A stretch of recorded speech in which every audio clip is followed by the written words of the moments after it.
This talk was given by Roshi Rafe Martin, guiding teacher of the Endless Path Zendo, a lay Buddhist community in Rochester, New York. Join our practice, in person or online, at endlesspathzendo.org. So today is Saturday, July 27th. This will be our final Teisho before our August break. The Zendo, we have practice, of course, Monday, Tuesday, Wednesday, ending July, and then the Zendo will reopen in September. This also will be the conclusion of our Teishos on Throw Yourself into the House of Buddha. We will finish that book, this really terrific book of the life and Zen teachings of Tangen Harada Roshi. And please be clear, this is not Shodo Harada Roshi, two completely different people, two completely different lineages. Tangen Roshi appears as a young monk in the Three Pillars of Zen as Tangen-san, head monk at Hoshinji, and he was a tremendous help to Philip Kapleau early in his training. And then he was Harada Roshi's adopted son, so this was discipleship. But more than that, he was literally his adopted son. And then a very noted, really remarkable teacher, very intimate in his deep realization and open to all the students who came from around the world to be with him. He never promoted himself. He never really left his little temple. He didn't come to America to do what a lot of Zen teachers from the East did.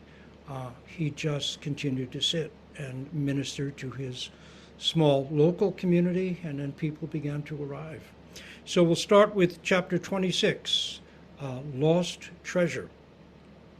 Using an analogy from worldly common sense, if I ask, what is the treasure of all treasures?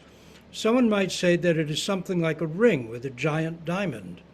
Probably, if you are practicing the Dharma, you don't care much for material things like diamonds, but please, bear with me. Suppose you're at a festival in the middle of an enormous crowd, and this ring that means so much to you suddenly slips off your finger and falls to the ground. What do? Do you think casually, well, I dropped my ring? Or do you think, when the carnival ends and all the people leave, I will come and look for my ring? Or maybe you gingerly poke around looking for it, embarrassed what people might think of you. Is this what you really do? No. You let go of everything and just dive immediately and start searching. You forget yourself in pursuit of that thing that is so precious to you. You don't care who's looking at you, how you look, or what anybody thinks. When you compare this to practice, how many people are there who let themselves drift on their cushions, getting carried away, enjoying their thoughts, and only doing real practice when they happen to remember it? Those who practice this way won't find the treasure. You have to go after it single-mindedly. You forget yourself until you have the treasure in the palm of your hand. You're not interested in anything else. There's no time to cling to anything, to follow your thoughts and notions and dreams, and to reject anything. It is just as if you had lost the treasure that is you, yourself.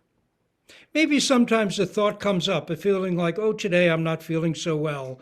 I'm just not at my best. There's no use in practicing when I'm like this. When I feel better, I can practice strongly. You might just like to take a break, sit back, and start to convince yourself it's even a waste of time. But there's no question of waiting for this situation to get better. There is only practice now as you are, as it is, well or sick, happy or sad, high or low, up or down. The reality is still exactly of your own nature, is right here. It's not someplace else, not when you're better, not when things are more together. Of course, it'll be there too. But if you wait for then, you miss this. You're practicing that which is beyond conditions. In the Wumen Quan, it says, this is a spring, this is a season that has no spring or fall or something like that. It's a season that's not conditioned by the changing of the clock or the calendar. Dayun, that is Harada Roshi, used to say during Sesshin, what is wrong with everybody? You're not getting serious about this. Right where you are standing, just some meters beneath you, there is a big treasure box. All you have to do is dig, and it's yours. People who are interested in a worldly material treasure box wouldn't think of this or that, or be carried about by moods and emotions. If they were told that, they would just dig. As you seek the treasure of true nature, you must be this single-minded. Now, it doesn't mean turning away from the things that are important to you. So let me comment on that. You're not monks. We're not monks. We're lay people.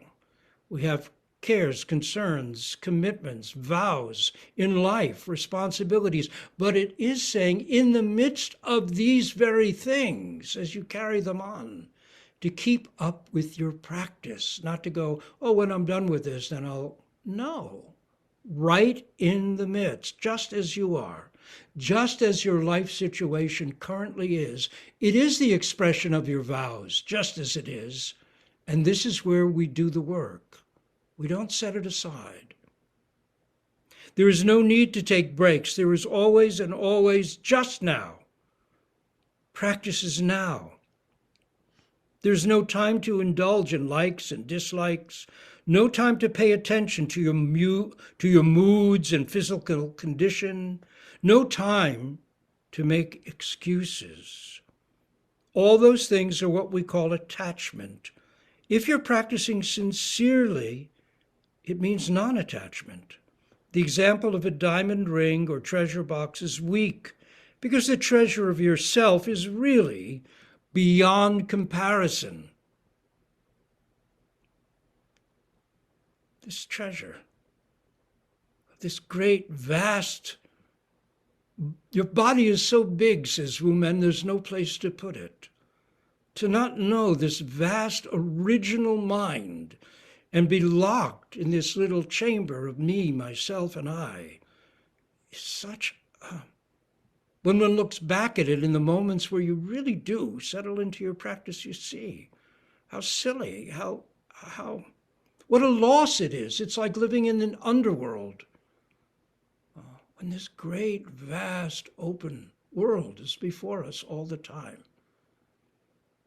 It's like choosing again and again to return to the underworld.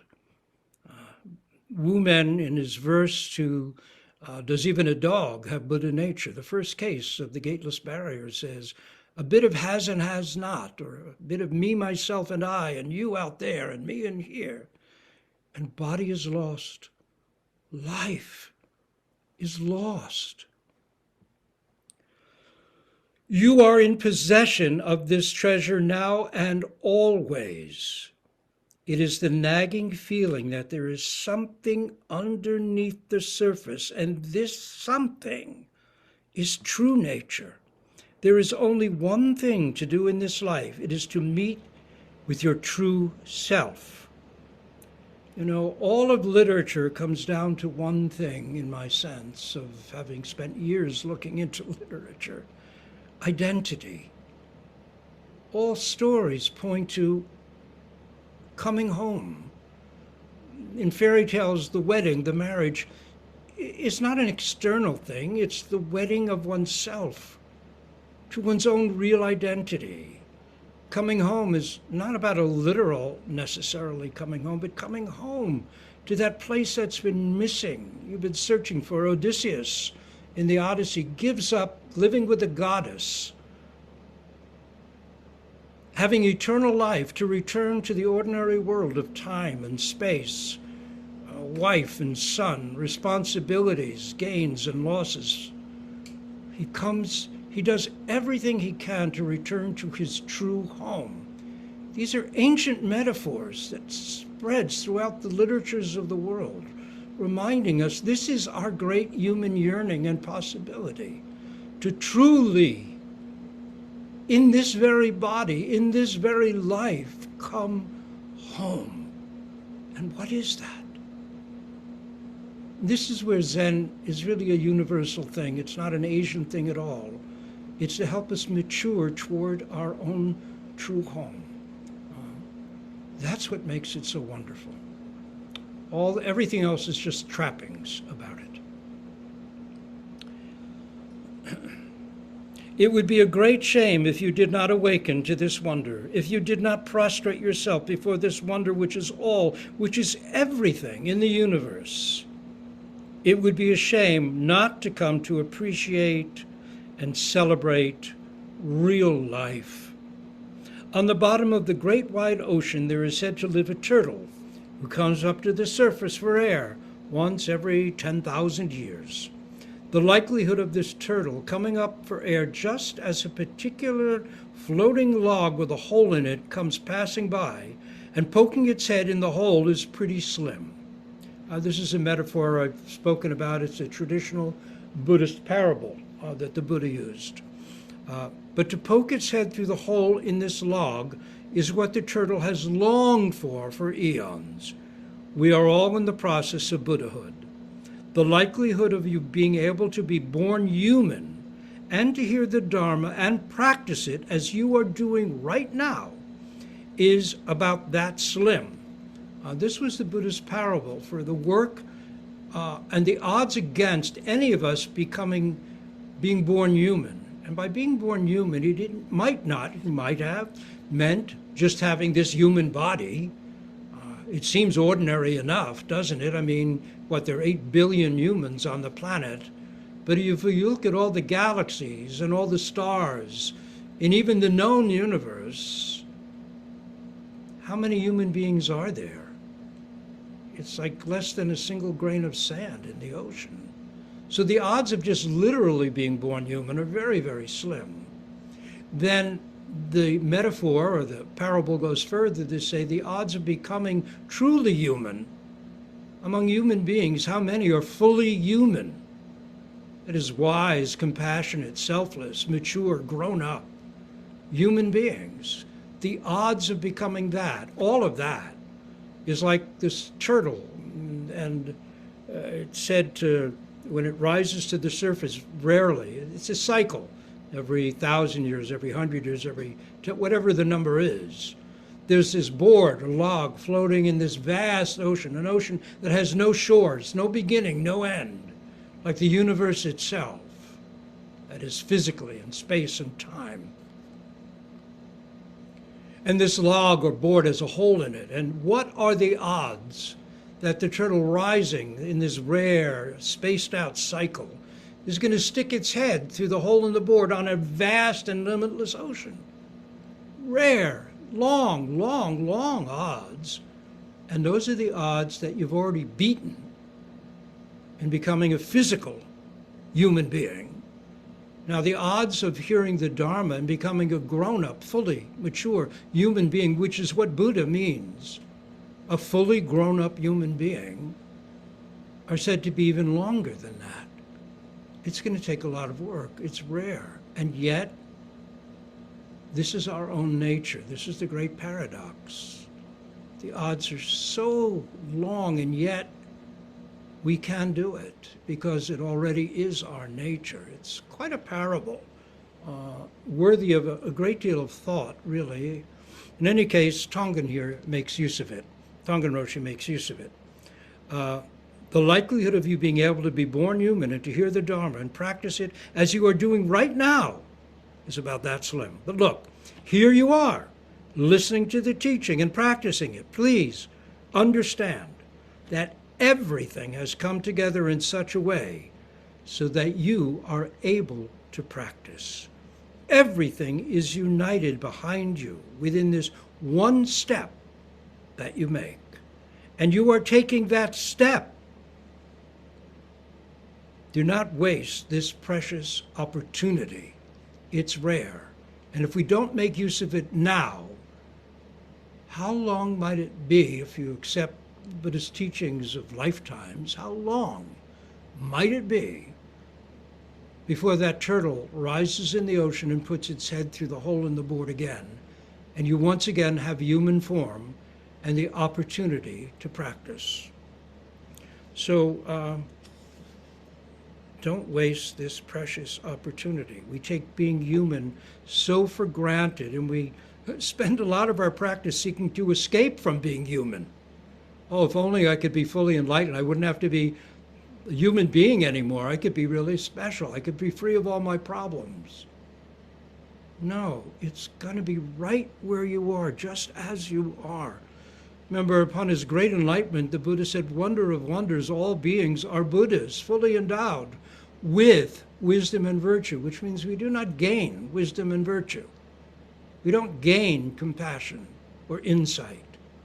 It's there all along. It's just that as the Buddha went on to say, it's our addiction to self-centered thinking and identifying with thoughts of me, myself, and I that locks us into forgetting and being unable to realize this great treasure that is actually ours right now at this very moment. It won't be more our treasure in the future, ever. Even 1,000,000 lifetimes from now, when you yourself are the Buddha, you won't have gained a thing. It's just that we don't know what we have, and all the tragedies of the world arise from this. So now, Bodhi Mind, 27. A young girl once told me that she wanted to be able to live to be 100 years old. I asked her why, and she replied that she wanted to be able to help others who were suffering for as long as she could. A woman of 62, on hearing about this young girl's vow from me, was very moved. She had never had that aim herself in all her years, that desire to live, to work for others. The young girl's wish caused the older woman to reflect on herself and to reflect on her reason for living. What is our reason for living? I vow not to cross over to the other shore until all beings have crossed before me. With the feeling of wanting to live to be 100 years old for the sake of others, the groundwork is laid for the Bodhisattva vow. I vow not to cross over to the other shore until all beings have crossed before me. Many people in the world live only with the desire to be in a good place themselves, wanting their own tranquility. But when we raise the Bodhi mind, there is the desire for others, all others, to have tranquility, peace of mind, and happiness. This isn't just a superficial kind of happiness that turns with the tide in and out of sadness. It is real peace of mind that can't be lost, can't be shaken, which has no lack, dissatisfaction, or anxiety. What is the situation that we see around us? Lots of pain and suffering. Everyone is in some form of pain. There's a story from one of the Shakyamuni Buddha's past lives, and he then tells the story of, I was surprised, excited to see the brave little parrot, a Jataka tale I've spoken of many times, in which I've written about many times and actually had 2 complete books on. And here he is, and he uses, well, you'll see. There was a great fire in the forest. All the creatures living in the forest ran and ran to escape. One little parrot flew to a nearby lake and filled its beak with water. Then she flew toward the fire, carefully trying not to lose any, and dropped the little bit of water on the fire. She flew back and forth, carrying a drop of water in her beak, each time to drop on the blazing forest. "What good will it do, little parrot? How can you put out the blazing fire with a tiny drop of water?" the demons asked her. Actually, in the Jataka, it's other animals who ask her. So Tangen may have heard this story secondhand. I don't know if he actually read the Jatakas. In any case, trying to make her doubt herself, but she didn't let those words into her heart. She just single-mindedly continued back and forth, putting all her energy into extinguishing the flames. Finally, exhausted from her efforts, and this again is not in the Jataka, so someone must have told Tangen this story, she dropped into the fire and burned to death. But a god in the sky saw her courage and dedication to put out the forest fire, and was filled with such compassion for the little parrot and a grief so deep that he shed a great, great tear, which extinguished the flames of the forest. So to make a note on that, the idea of the god's tear putting out the forest fire was not in the tradition. It was something I created back in 1973. And in the many versions I put out has spread into the traditional Buddhist world. I've seen Tibetan teachers quote it as the way of telling the story, and now Tangen as well. So this is how oral traditions grow and shift. Somebody says something and it strikes a key that, oh, that's a better way to do it. And then that becomes a story. So small aside here, the tears put out the fire. It's very integrated. It's a very intimate image. In the original, the way I found it, which I can no longer locate, the gods, one of the gods is so moved, he takes hold of a cloud and squeezes it, and the rain pours down and puts out the fire. And that was the traditional Jataka.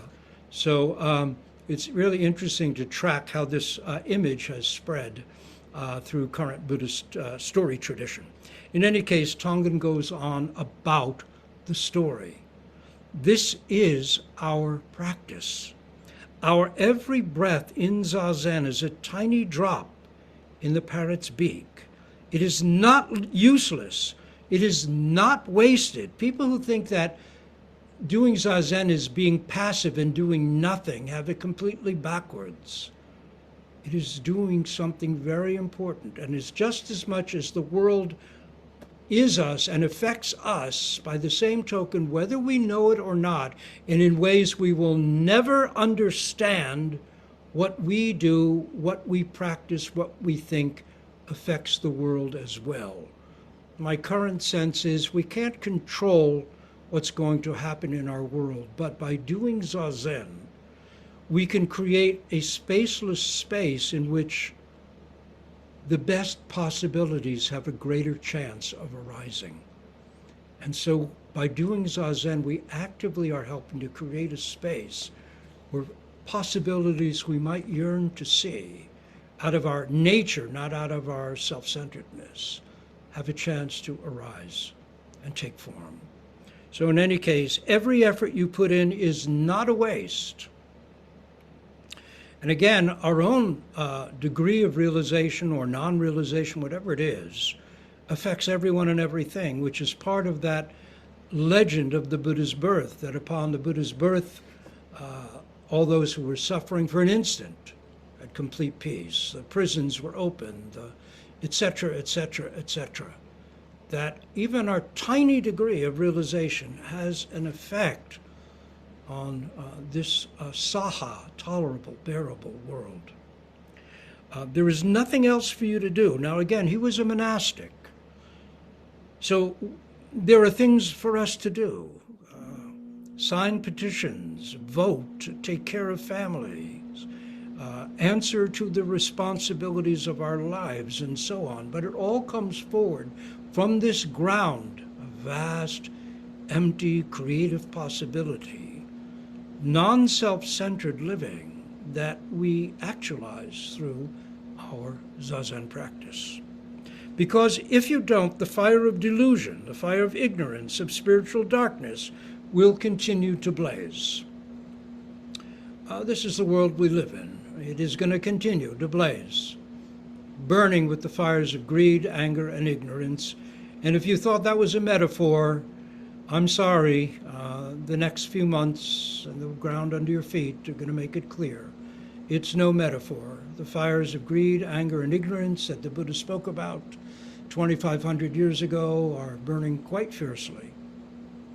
So we, if we're practicing, have to see our practice, not just the things we do, which are very vitally important, but the practice itself brings drops of water to a burning world.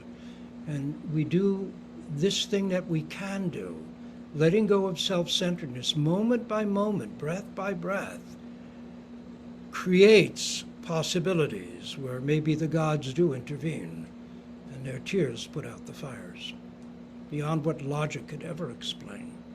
It is said that the practice of even a beginner is itself the entire original realization. Even if you are not awake yet to your essential nature, your true nature is absolutely awake. And from that awakened nature wells up the vow to put others first. Having made that vow, you stay with it, with this practice that you've been given to do. You don't stop to consider whether or not things are going your way.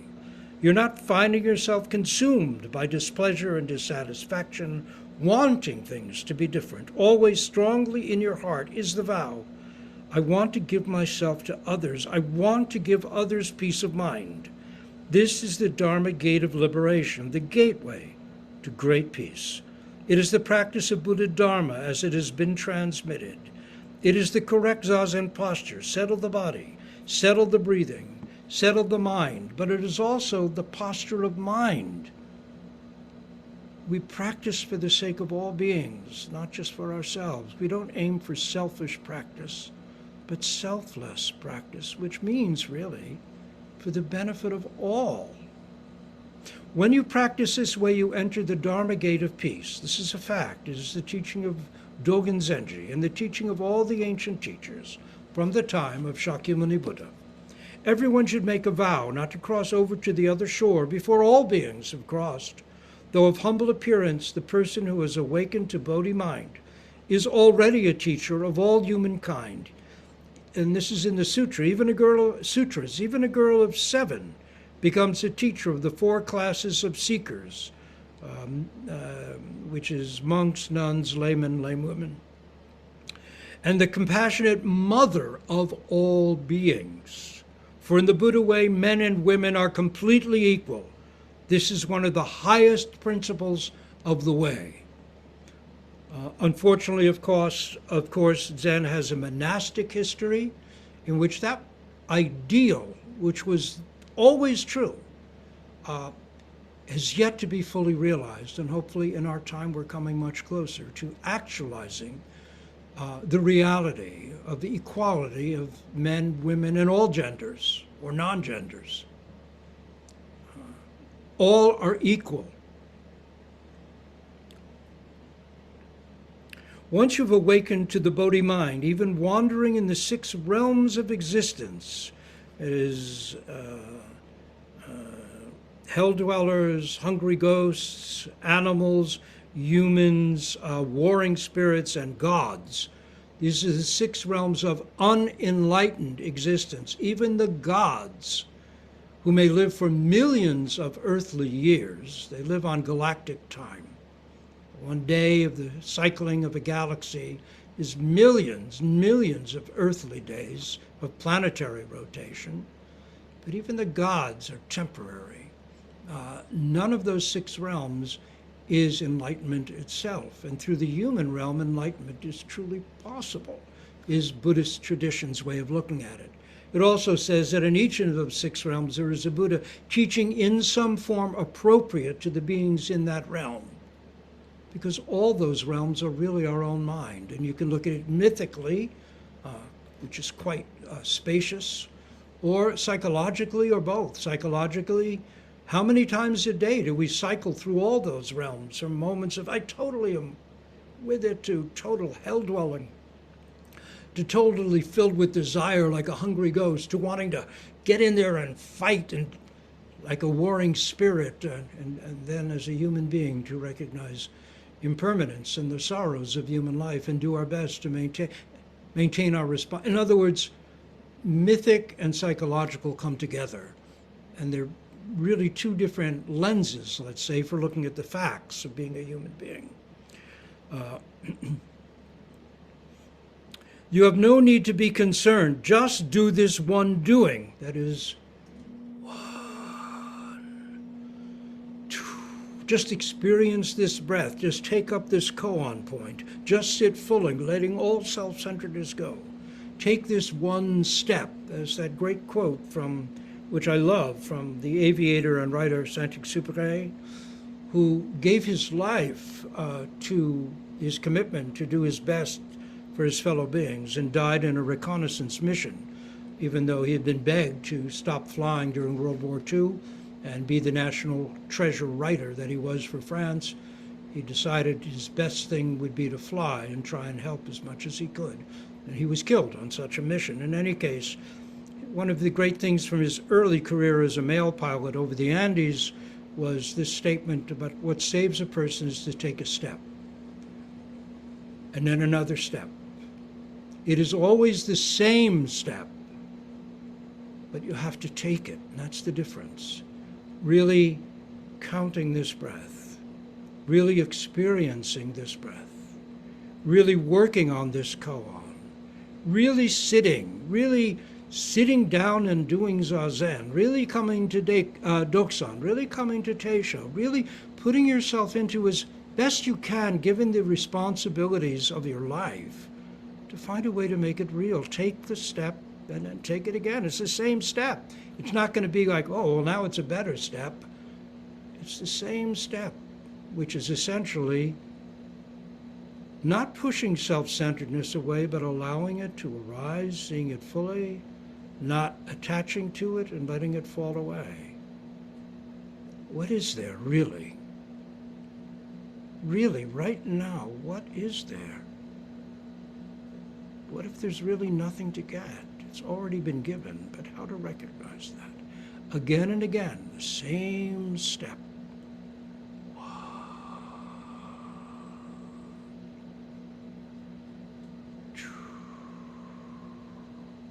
But you have to take it. Thinking about it isn't the same as just doing it. Even if until now you have vainly wasted your time, you should quickly make this vow. When you have acquired sufficient merit to realize Buddhahood, you should place that merit at the disposal of all sentient beings in order for them to realize the way. Throughout time immemorial, there have been those who have sacrificed their own freedom in order that their life might be of benefit to all sentient beings, to help them to cross over first to the other shore. Look at the ant. What a wonderful example and practice the ant can give us. On a hot summer day, you can see the ants making their way, hauling a load many times their weight with all their might. It is not just the food for this one ant's stomach. Rather, the ant puts its entire being into carrying this burden of food for the group to eat. On a rainy day, the water gushes and forms a little river on the path where the ants are carrying their food. At that time, ant after ant after ant will give up their lives to form a bridge so the others following behind can cross safely.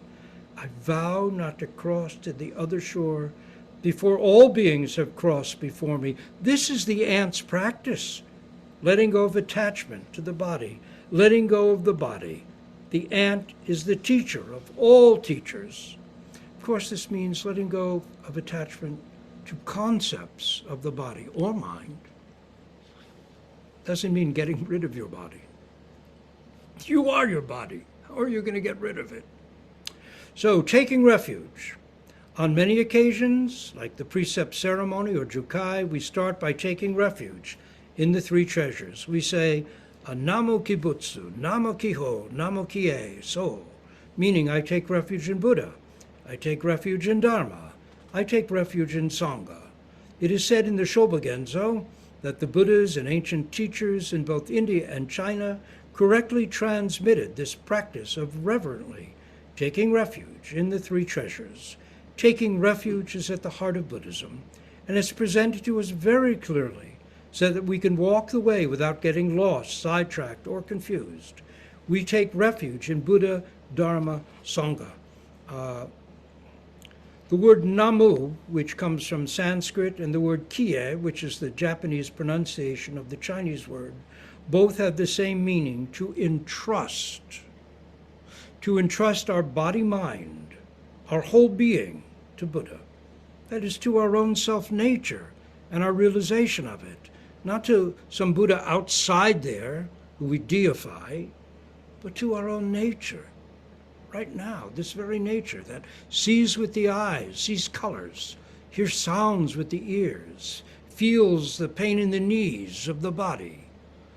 This very mind is Buddha, is what Zen tradition reminds us. We take refuge in Buddha. In other words, we go back to our true home. Everyone should be taking refuge. There is a great mysterious power in that practice. Some time ago, we had a dog here named Koro. Eventually, one autumn, he got sick, and he was lying before the temple gate in the only bit of sun that shines here at that time of year. I just happened to be seeing a guest off at the gate, and I found Koro lying there. I checked and realized that he had stopped breathing. I held him in my arms on my lap and chanted Namo Kie Butsu, Namo Kiho, Namo Kie So. That is, I take refuge in Buddha, I take refuge in Dharma, I take refuge in Sangha. And Koro, who had stopped breathing, opened his mouth after I finished chanting the three refuges and howled. He answered. Again I chanted the three refuges, and again he howled. And it was the same after the third time. His mouth opened wide in order to howl, and then he was cold, not breathing. With his dog's body, he had this close karmic relationship with Buddha. He was eating Buddha food, the source of all existence, the source of life, the light of all life, the three treasures, Buddha, Dharma, Sangha. You are the master of life. Be in peace, go in peace, practice in peace. Koro heard the three refuges just marvelously. He took the three refuges just marvelously. How could he so perfectly return to the source, to this truth, the truth of our oneness spread out before us? Nothing is missing. So when we say, I take refuge in Buddha, what do we mean here by Buddha? What is it we really take refuge in? Several times a day during chanting, we chant Ji, Ho, San, Chi, I, Shi, Fu, and we tend to understand it as in the 10 directions, you know, how we do that, 10 directions, 3 worlds, all Buddhas, Bodhisattva, Mahasattvas, Mahaprajna Paramita. That's what he's saying in Japanese. But when you look into it more closely, becoming intimate with this, you see that the 3 worlds, the 10 directions, all is Buddha. All is Bodhisattva. All space and all time is Buddha from the very beginning. It has been so. Now it is so. That's what Shakyamuni said when he finally came to see. It has always been so. I just couldn't see it. Listening to it all the while, I couldn't hear it. My sense of the world was mistaken. The world I have now awakened to is Buddha nature. All beings are endowed with Buddha wisdom, Buddha virtue. All beings, sentient or not, the grasses, trees, all beings are realized Buddha mind. The great Zhao Chu asked, what is the meaning of Bodhidharmas coming from the West? That is, what's the highest teaching of the Buddha Dharma? Why did this old guy, at the risk of his life, Bodhidharma, leave India, cross the sea, and come to China? What motivated? What was so important anyway? What's the highest teaching of the Buddha Dharma? Zhao Chu said, the oak tree in the front garden. The oak tree in the front garden. We receive the blessing of the sun all the time.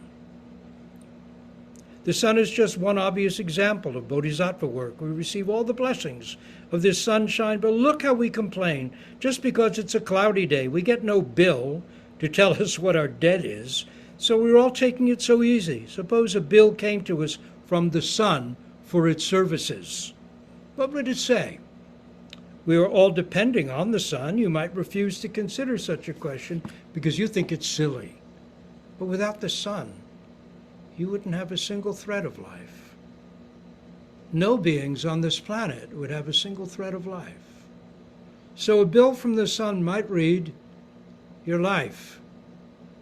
The sun, great bodhisattva, is burning its body for the warmth and life of all beings.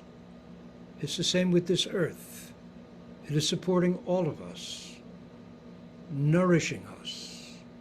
I mean, how many myths, how many indigenous peoples, cultures speak about Mother Earth? We take it so for granted, we tromp on it all the time.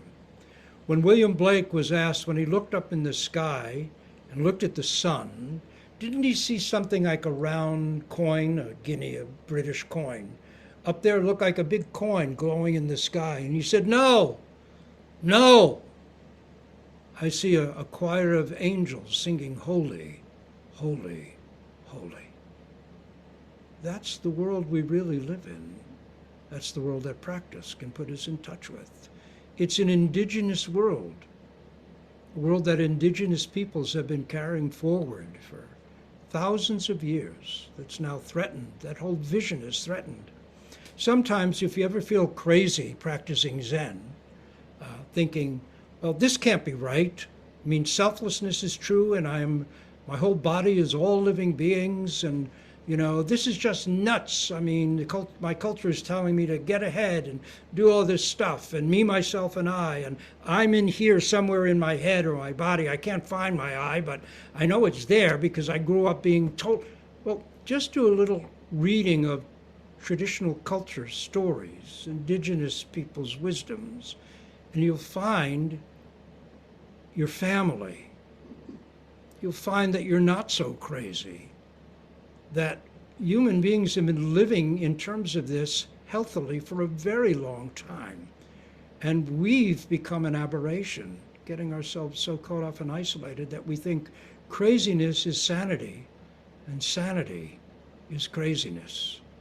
So I found for many years that spending time with traditional cultures and with the stories and oral traditions of traditional cultures, and even the fairy tales of Europe, they're there. They probably go back to the Paleolithic, some of the wisdom in European fairy tales.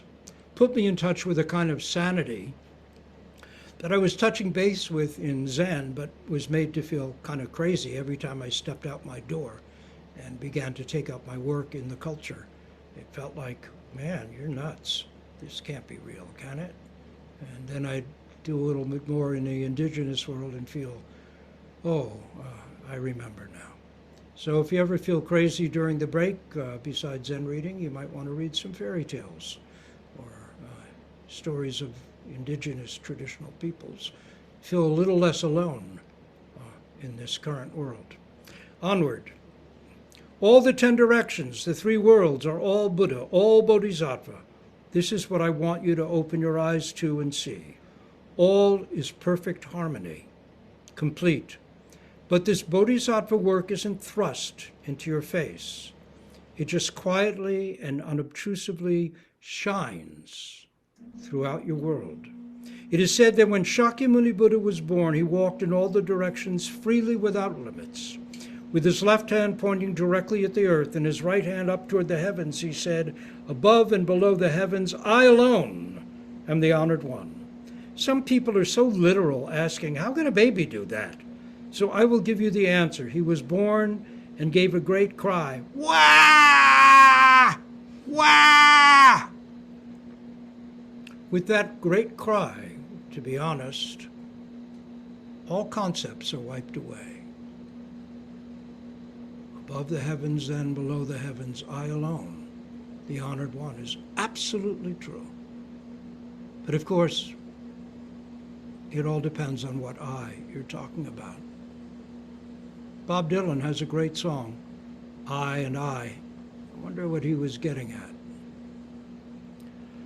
To go on, originally always life is noble. This is his cry. Of course, one person saying that he alone is great, this kind of arrogance, narcissism really, is not what Shakyamuni Buddha meant. All the universe, this world alone is the honored one. The entire universe is the honored one. My body is so big, there's no place to put it. You offer the last line here, is a verse in the Gateless Barrier. Please now you offer a last line. One Bancho strike, boom, that's the big drum, is heard above and below the heavens. Bancho Buddha, or bell. The accompanying chant says, hearing the one sound of the bell, I vow together with all sentient beings to leave the world of suffering and attain realization. The sound of the bell is a crystal clear Buddha sermon, the voice of Shakyamuni, above and below the heavens, I alone, the honored one. The bell is proclaiming this to you, about you. These are the words of your freedom, your reality. The wind blows, and the ginkgo nuts fall, landing on the roof and announcing, above and below the heavens, I alone, the honored one. Carpenters have been working on the shrine next door. Bam, bam, bam, bam, pounding with their hammers. They came during sesshin, teaching very energetically. Bam, bam, bam, bam. I am so grateful to them. Don't you realize it yet? Don't you see it yet? Everything is asking us this question. You are being encouraged constantly, reminded that this is it. You are continually urged by everything in the world not to evade, not to look away. Encouragement is coming your way non-stop. Don't you realize it yet? The entire world, everything you see, all that surrounds you, all that you are, is the true teaching laid down for you. The 10 directions, 3 worlds, all is Buddha, all Bodhisattva, all gates are open, nothing blocks the way. And that is the conclusion of Tangen Roshi's wonderful book, Throw Yourself into the House of Buddha. The Zen, the life and Zen teachings of Tangen Harada Roshi. A wonderful photo of him there. So everybody have a really great August. Remember, we have Monday night, Tuesday night, and Wednesday morning still this week before the Zendo it closes for the summer break. Again, please take care of yourselves. Keep your practice steady. Let's not kid ourselves. There is a great wind of hope blowing through things these days, but it is going to be a rough ride. And emotionally, please take care of yourself and take care of those you can take care of, and do your best to help make this a better world. I had a weird song arise in my mind the other morning. I never know where these things come from, but this was Mary Martin singing something. How did it go? When the moon turns a bright canary yellow, and da da da da da da da da. And I'm just a dope. Yeah, yeah. And how does it go? Just dope stuck on hope. Yeah, I'm just a dope stuck on hope.